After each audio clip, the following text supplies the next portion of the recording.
いやー、なので僕、フワちゃんがどうなるのかっていうのがちょっと興味あるんですよね。フワちゃんってもともとマイナスをみんな許容してた人じゃないですか。遅刻をするとか、タメ口を聞くとか。なので、マイナスはいろいろあるけど、そうは言っても面白いよねって。まあもちろんフワちゃん面白いと思ったことないって人もいると思うんですけど、まあ少なくとも面白いという評価を受けていて、で、そこでそのなんか、面白いよねっていうので芸能界に続けてるじゃないですか。で、その当事者がいいというのであれば、僕はいいと思うんですよ。確かに書いてたことひどいし、フワちゃんがやったことはひどいと思うんですよ。ただ、どうだろう。やすこさんが別にそれに対してお互いがいい、OK ですってなってるんだったら、あとはまあ、フワちゃんは悪いやつだよねというところあるけど、でも、じゃあ、日本のメディアにも出してはならないというほどの罪かというと、そうではないと思うんですよ。そうそう。なんで周囲が決めんのっていう。やすこさんがもう不破はできんなって言ったら、よし、できんだってわかるんですけど、フワちゃんに対して、そう、やすこさんはさ、もうこの話しなくていいですって言ってるわけでさ、なので、なんか、じゃあもういいんじゃねっていう。で、確かにやらかしたことは悪いことだし、やらかした人を許すのが当然だよねというので、やすこさんを責めるっていう人も出てきたっていうのは良くないと思うんですよ。そこでなんか何らかのペナルティはあった方がいいと思うんだけど、でもなんか、それでじゃあ、世に出てこれなくなるようなことっていうのはどうなのって思うんですよ。いやー、だから僕はツイッターで発達障害なんじゃねえのって書いたんですけど、やっぱ基本的にはね、やっぱ感覚ずれてる人だと思うんですよね。はい。まあもちろんフワちゃんは面白くないっていう人もいると思うんですけど、変わってる部分が面白いっていう感じをする人がいるんですよ。もう笑えない。ああ。僕別に、だから笑えないという人もいるし、笑えるという人もいると思うので、なので、なんだろうな。元ヤンのお笑い芸人とかいるじゃないですか。ヤンキー時代にこういうのやらかしましたとかで、それが許せないっていう人もいるけど、まあ別にいいんじゃないみたいな。まあそうですね。だから僕別に不倫した人とかどうでもいいんですよ。別に僕に害はないから。190センチぐらいあるイケメン俳優が不倫したことによって、僕にマイナスがあるかというと別にないんですよ。なので、僕としてはどうでもいいんですけど、でもなんかもう一回でも不倫するのはどうだっていう。ね、Google はめっちゃ損してますよね。Google さんとかね、スポンサーが文句言うのはわかるんですよ。すげえ損したじゃねえかってね。しかもピクセル使ってなくて iPhone 使ってるしね。いやー、だから、なんか、どうなのかなっていうんで、逆に、やすこさんが叩かれる流れになってしまってるのが僕どうかと思ってて、フワちゃんが悪いことをしただけで、やすこさんは別に何にも悪いことしてないじゃないですか。でもなんか、やすこのせいでフワちゃんが出れなくなったみたいな謎の責めをやすこさんにする人もいて、いやいや、それもどうなのっていう。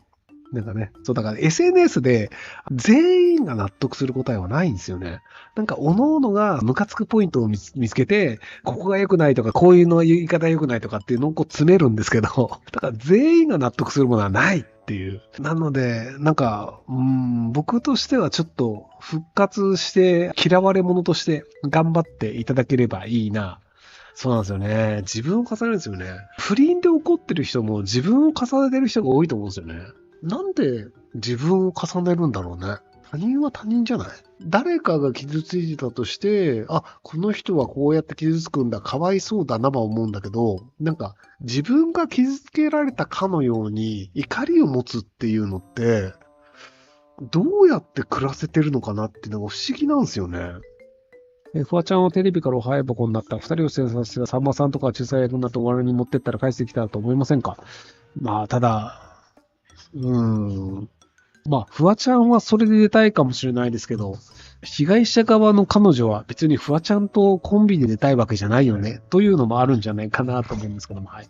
二頭を産もずの一頭も得ずっていうのがよくあることわざだと思うんですけど、で、フワちゃんの遅刻の話なんですよ。フワちゃんが遅刻が良くないよねっていうので、フワちゃんは面白いから売れてるって話をした時に、フワちゃんは面白くて遅刻しなかったらもっと売れてるよねっていう反論をする人が多いんですよ。で、問題は、遅刻をしないは一途ですらないんですよ。世の中に遅刻をしないお笑い芸人で売れてない人大量にいるんですよ。なので、遅刻をしないという能力ってお笑い芸人にとってはほぼ無意味なんですよ。お笑い芸人として売れるは、面白いが一番重要なんですよ。で、面白くて遅刻しないっていう2度があったら、確かにいいかもしれませんねと。で、ただ、多分、フワちゃんは、面白くて美人の方がもっと売れてるんですよ。遅刻をしないというのは、お笑いの業界にとってみて、別にそこまで価値はないんですよ。それよりも面白いとか、芸能人の2世であるとか、政治家の子供であるとか、可愛いとかかっこいいとか、外国語が喋れるとかのが、よっぽど売れるんですよ。まあもしくはハーフであるとかね。なので、業種によって遅刻ってどうでもいいんですよ。で、時間を守れない人は社会人としてどうかみたいな話があるんですけど、フワちゃんに対して時間を守れない人は社会人としてどうかって言うんですけど、じゃあ残業させる上司に対して時間を守れないのはいかがなものかと思うんですよ。就業時間って決まってるじゃないですか。就業時間外の業務を頼んでるというのは時間が守れないですよねっていうのを上司に対して言ってる人だったら僕は納得するんですよ。さすが。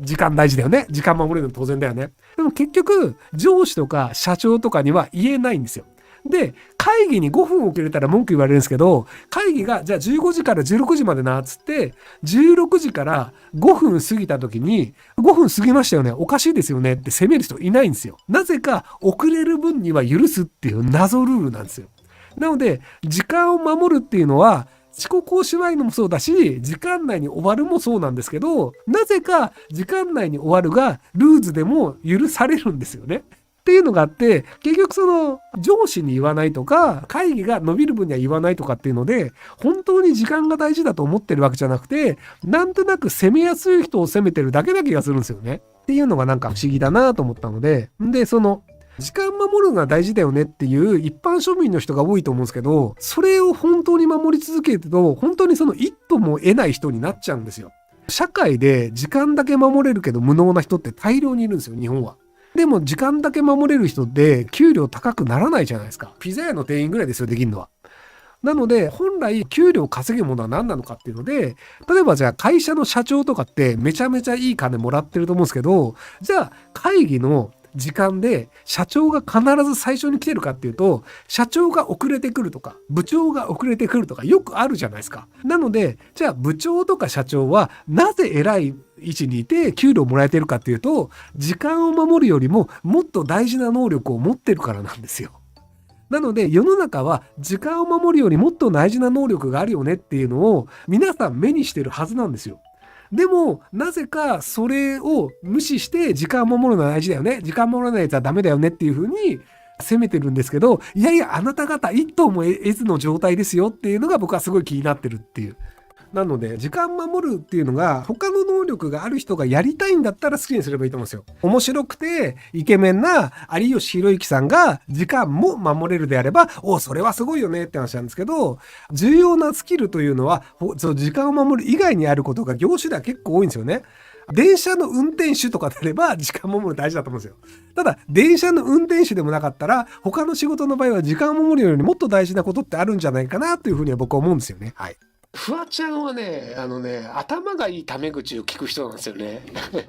頭が悪くてタメ口を聞くっていうタイプのおバカキャラ系の人はいるんですけど、フワちゃん計算づくでタメ口聞いてるんですよ。宇多田ヒカルと一緒。宇多田ヒカルもタメ口を聞くキャラを演じるというのを決めてやってる人なんですよ。でも、頭の悪いタメ口の人って、単純に敬語が使いこなせないから、敬語を使う場面でもタメ口を聞いてしまうっていうだけの場合があるんですよ。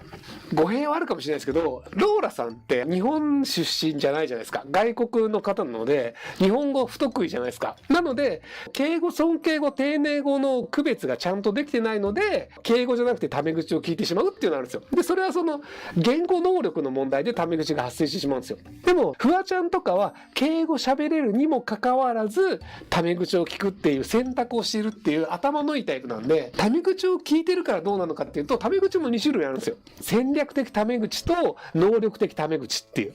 なので、タメ口聞いてくる相手に対して、この人は戦略的タメ口なのかな、能力的タメ口なのかなっていうのを見極めるセンスは必要なのかなと思います。ご視聴ありがとうございます。今回の動画はこちらからの切り抜きになります。